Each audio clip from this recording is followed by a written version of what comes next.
और अटॉर्नी को लेकर लोगों के बीच में कई तरह के भ्रम हैं। कुछ लोग मानते हैं कि इससे प्रॉपर्टी छीनी जा सकती है, जबकि कुछ इसके विपरीत कहते हैं।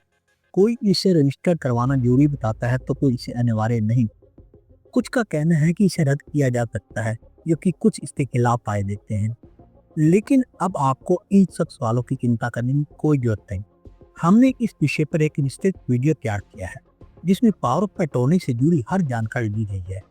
यह क्या होती है, इसके कितने प्रकार होते हैं, रजिस्ट्रेशन जरूरी है या नहीं, इसे रद्द किया जा सकता है या नहीं, और इससे प्रॉपर्टी खरीदने या बेचने की प्रक्रिया क्या है।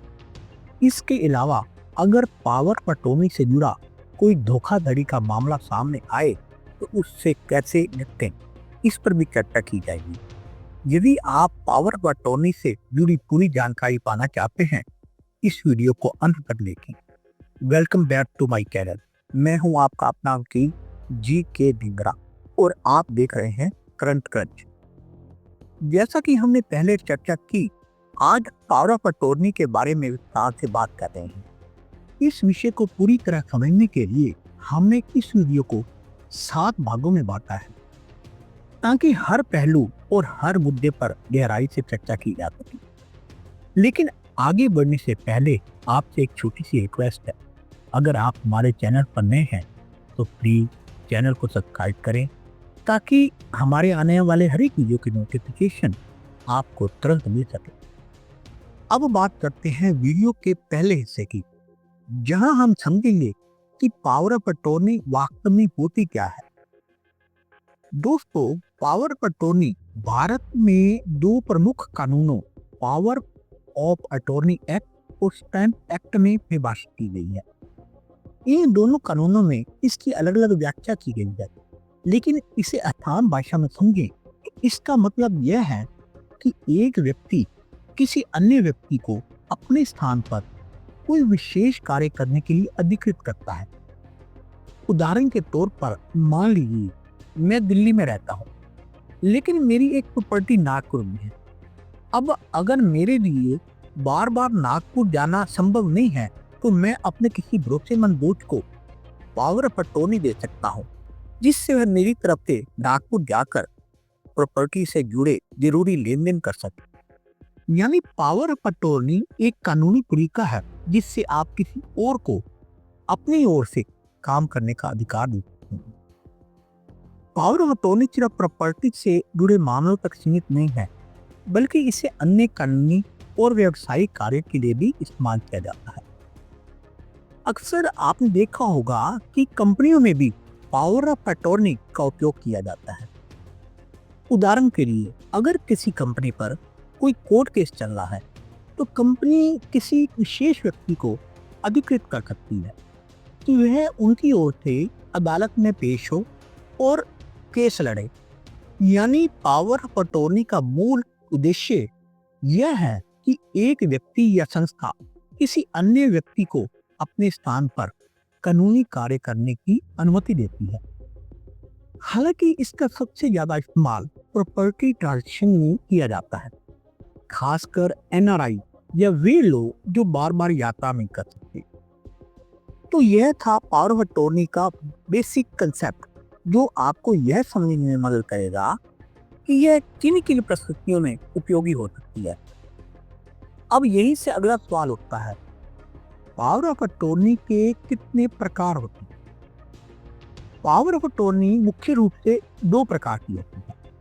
पहली जनरल पावर ऑफ अटॉर्नी और दूसरी स्पेशल पावर ऑफ अटॉर्नी। जैसा कि नाम से स्पष्ट है, जनरल पावर ऑफ अटॉर्नी का मतलब है कि आप किसी व्यक्ति को एक व्यापक अधिकार देते हैं, जिससे वह आपके स्थान पर कोई भी जरूरी कार्य कर सकता है। इसमें किसी विशेष कार्य की सीमाएं तय नहीं होती। स्पेशल पावर ऑफ अटॉर्नी कब ली जाती है, जब आप किसी व्यक्ति को किसी खास उद्देश्य या विशेष कार्य के लिए अधिकृत करते हैं। यानी वह व्यक्ति केवल उसी कार्य को पूरा कर सकता है जिसके लिए उसे पावर ऑफ अटॉर्नी दी गई है। जनरल पावर ऑफ अटॉर्नी तब तक वैध रहती है जब तक उसे रद्द यानी कि रिवोक या कहें कि कैंसिल नहीं किया जाता, जबकि स्पेशल पावर ऑफ अटॉर्नी एक सीमित अवधि के लिए होती है। सॉरी, जैसे ही निर्धारित कार्य पूरा हो जाता है, यह सत्ता समाप्त हो जाती है और आगे इस्तेमाल नहीं की जा सकती। तो उम्मीद है कि अब यह संदेह दूर हो गया होगा कि पावर ऑफ अटॉर्नी कितने प्रकार की होती है और उनकी व्याख्या कितनी होती है। अब हम तीसरे भाग की ओर बढ़ते हैं, जहां सवाल उठता है, क्या लोग पावर ऑफ अटॉर्नी के जरिए प्रॉपर्टी खरीदते और बेचते हैं? अगर हाँ, तो ऐसा क्यों करते हैं और यह प्रक्रिया कैसे काम करती है? पावर ऑफ अटॉर्नी के जरिए प्रॉपर्टी लेन देन का कारण हम एक उदाहरण से समझते हैं। मान लीजिए मुझे एक प्रॉपर्टी खरीदनी है। मेरा एक खास दोस्त है जिसकी प्रॉपर्टी की मार्केट वैल्यू 1 करोड़ रुपए है, लेकिन सरकार द्वारा निर्धारित सर्कल रेट मात्र 25 लाख है। अगर मैं इस प्रॉपर्टी की रजिस्ट्री कराना चाहता हूँ तो मुझे सर्कल रेट 25 लाख पर 7-8% ड्यूटी चुकानी होगी, यानी मुझे सरकार को अच्छी खासी रकम देनी पड़ेगी। अब जब मुझे पता है कि मैं ये प्रॉपर्टी 1 करोड़ में खरीदा हूँ और इसे आगे 1.5 करोड़ में बेच सकता हूँ, तो मैं यह सोचूंगा कि क्यों ना स्टैंप ड्यूटी बचाई जाए। मैं अपने दोस्त को 1 करोड़ रुपया नकद दे दूंगा और उससे कहूंगा कि वह मेरे नाम एक स्पेशल पावर अटॉर्नी बना दे, जिसमें लिखा हो कि उसने मुझे यह प्रॉपर्टी सौंप दी है और इसके सारे अधिकार न रखता हो। यह पावर ऑफ अटॉर्नी केवल 500 रुपए के स्टैंप पेपर पर नोटराइज कराई जा सकती है, जिससे स्टैंप ड्यूटी और रजिस्ट्रेशन शुल्क बच जाता है। जब मुझे प्रॉपर्टी बेचनी होगी तो मैं नई पावर ऑफ अटॉर्नी बनाकर किसी और को दे दूंगा, या अगर खरीदार रजिस्ट्री करवाना चाहे तो मैं उसे अधिकृत कर दूंगा कि वह मेरे द्वारा प्राप्त पावर ऑफ अटॉर्नी के आधार पर रजिस्ट्री करवा दे। इस तरह बिना सरकारी शुल्क दिए प्रॉपर्टी का स्वामित्व अप्रत्यक्ष रूप से ट्रांसफर हो जाता है। अब सवाल यह उठता है, क्या यह तरीका सही है? क्या यह कानूनी रूप से वैध है? नहीं, यह बिल्कुल भी ठीक नहीं। 2011 में सूरज लैंप इंडस्ट्री वाले केस ने सुप्रीम कोर्ट ने स्पष्ट रूप से कहा कि पावर ऑफ अटॉर्नी के जरिए प्रॉपर्टी खरीदना और बेचना कानूनन गलत है। कोर्ट के मुताबिक यह एक वैध सेल ट्रांजैक्शन नहीं माना जाएगा, क्योंकि यह कानूनी प्रक्रिया का उल्लंघन करता है। फिर भी लोग ऐसा क्यों करते हैं?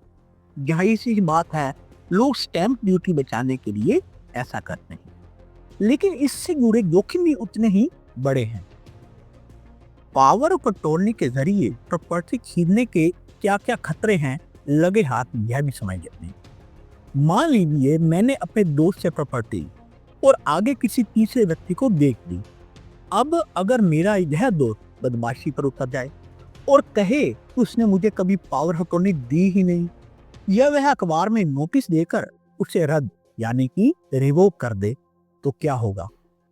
वो ट्रांजैक्शन विवादित हो जाएगा, क्योंकि पावर ऑफ अटॉर्नी से बेची गई प्रॉपर्टी का कोई कानूनी रजिस्ट्रेशन नहीं होता।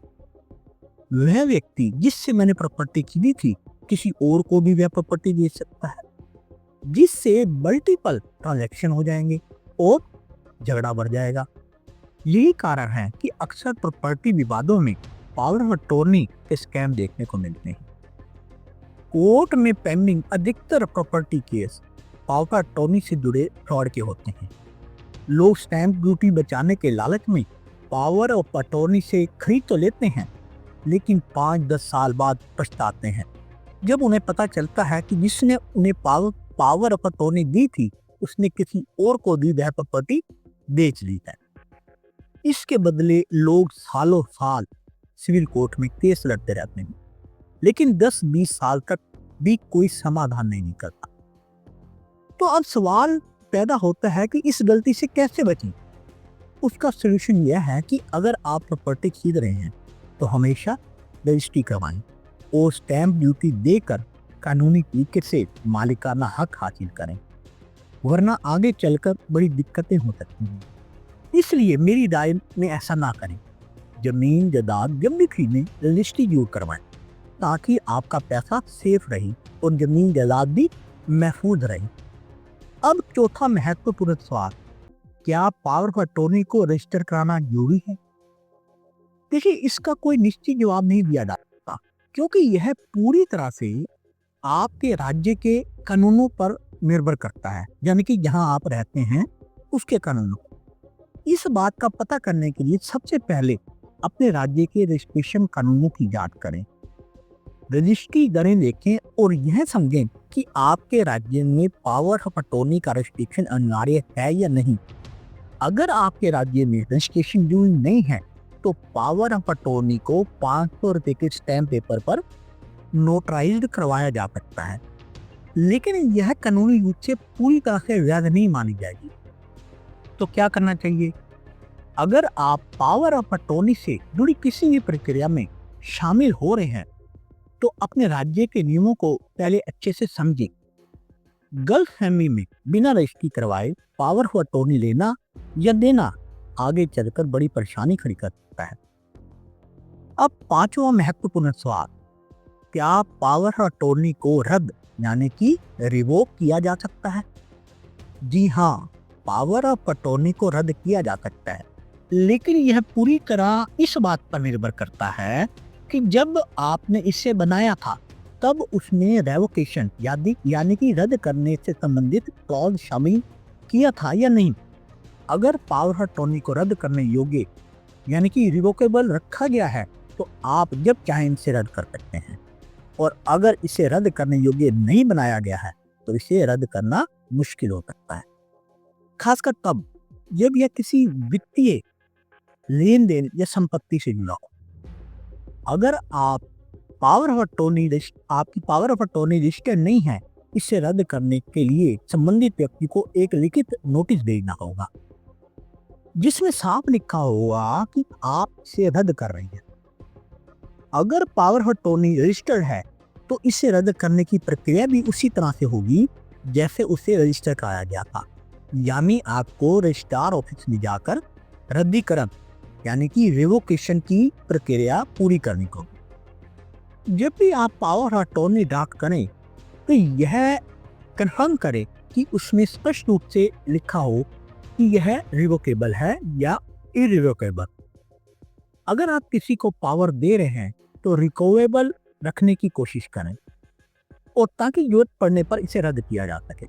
अगर आप किसी से पावर ऑफ अटॉर्नी ले रहे हैं तो आप चाहेंगे कि यह इरिवोकेबल हो ताकि दूसरा व्यक्ति इसे कभी भी रद्द ना कर सके। इसलिए पावर ऑफ अटॉर्नी बनवाते समय इसे ध्यानपूर्वक पढ़ें और समझदारी से निर्णय लें। अब बात करते हैं एनआरआई के द्वारा पावर ऑफ अटॉर्नी को एग्जीक्यूट करने की प्रक्रिया की। एनआरआई अक्सर इस चिंता में रहते हैं कि वे बार बार भारत आकर अपनी संपत्ति से जुड़े कार्य नहीं कर सकते। ऐसे में वे सोचते हैं कि किसी को पावर ऑफ अटॉर्नी देकर अपने काम करवाएं। लेकिन अब सवाल यह है कि एनआरआई पावर ऑफ अटॉर्नी कैसे दें और यह कानूनी रूप से मान्य कैसे होगी? अगर कोई एनआरआई विदेश में रहते हुए किसी को पावर ऑफ अटॉर्नी देता है तो उन्हें अपनी पावर ऑफ अटॉर्नी एक्सोटाइल कराना अनिवार्य होता है। उसके लिए सबसे पहले जिस देश में एनआरआई रह रहे हैं वहाँ की भारतीय एम्बेसी में जाना होगा। वहाँ पर एक सर्विस चार्ज देकर पावर ऑफ अटॉर्नी को एक्सोटाइल कराया जा सकता है। एक्सोटाइल होने के बाद ही यह दस्तावेज भारत में वैध माना जाएगा। अगर यह प्रक्रिया पूरी नहीं की जाती है तो भारत में इस पावर ऑफ अटॉर्नी को मान्यता नहीं मिलेगी। अगर आप एनआरआई हैं और किसी को पावर ऑफ अटॉर्नी देना चाहते हैं तो एक्सोटाइल कराना अनिवार्य है ताकि भारत में कानूनी रूप से उसे मान्यता नहीं सके। बिना एक्सोटाइल की गई पावर ऑफ अटॉर्नी को भारत में मान्यता नहीं मिलती है। अब आते हैं सबसे महत्वपूर्ण सबसे इम्पोर्टेंट क्वेश्चन पर कि क्या पावर ऑफ अटॉर्नी से प्रॉपर्टी खरीदनी चाहिए या नहीं।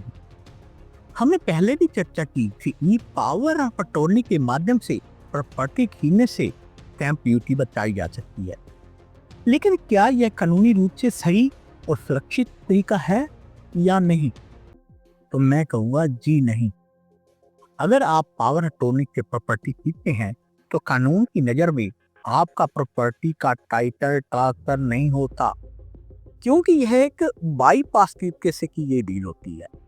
और इसके बाद अगर आप नगर पालिका या नगर निगम में म्यूटेशन के लिए जाते हैं तो वे आपकी पावर अटॉर्नी के आधार पर टाइटल को ट्रांसफर करने से इनकार कर सकते हैं, क्योंकि म्यूटेशन के लिए रजिस्टर्ड डिक्री या वैध डीड की आवश्यकता होती है। दूसरे, पावर ऑफ अटॉर्नी से प्रॉपर्टी खरीदने पर अगर आप बैंक से लोन लेने जाते हैं तो बैंक आपको लोन देने से मना कर सकता है, क्योंकि वे ये मान सकते हैं कि पावर ऑफ अटॉर्नी से प्रॉपर्टी खरीदी गई है जो भविष्य में कानूनी विवाद या स्टैंड का कारण बन सकती है। बैंक्स अक्सर पावर ऑफ अटॉर्नी से खरीदी गई प्रॉपर्टी पर लोन नहीं देते। कुल मिलाकर पावर ऑफ अटॉर्नी से प्रॉपर्टी खरीदने में कानूनी जोखिम हो सकते हैं।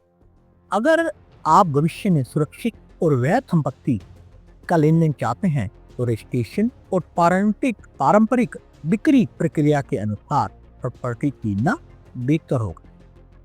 आज की इस वीडियो में बस इतना ही। आज का यह वीडियो आपको कैसा लगा कमेंट करके जरूर बताइएगा। वीडियो अच्छा लगा हो तो प्लीज़ वीडियो को लाइक और शेयर जरूर कीजिएगा, और अगर आप इस हमारे चैनल पर नए हैं तो हमारे चैनल को सब्सक्राइब भी कीजिएगा, ताकि हमारे आने वाले हर एक वीडियो की नोटिफिकेशन आपको तुरंत मिल सके। धन्यवाद। जय हिंद।